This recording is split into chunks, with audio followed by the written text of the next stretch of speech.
So finished first day. The waste that's come out. So all the ferns have been trimmed back. Virginia there, and some of the ferns left just for a bit of interest. Ace had a prune. All the dead wood taken out from the middle. And some of the branches taken back from the path now, so it's nice and clear. Rose has been pruned down. Winter jasmine, I've just got to get that off from the guttering.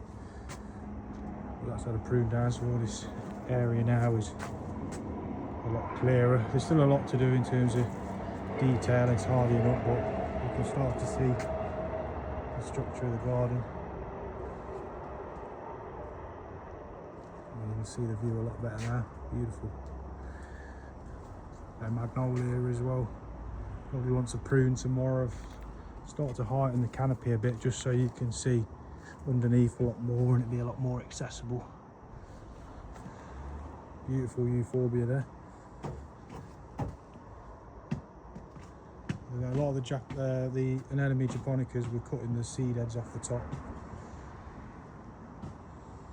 Azalea there.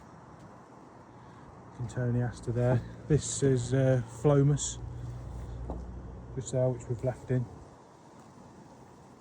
A lot of the geraniums cut back, and then obviously tomorrow it's starting work on the lower part of the garden. You can start to see the older areas that have been left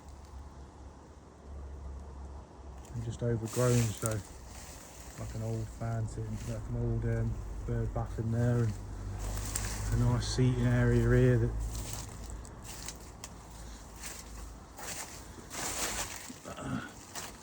looks out onto the view. So yeah, we're getting there. Still a lot to do.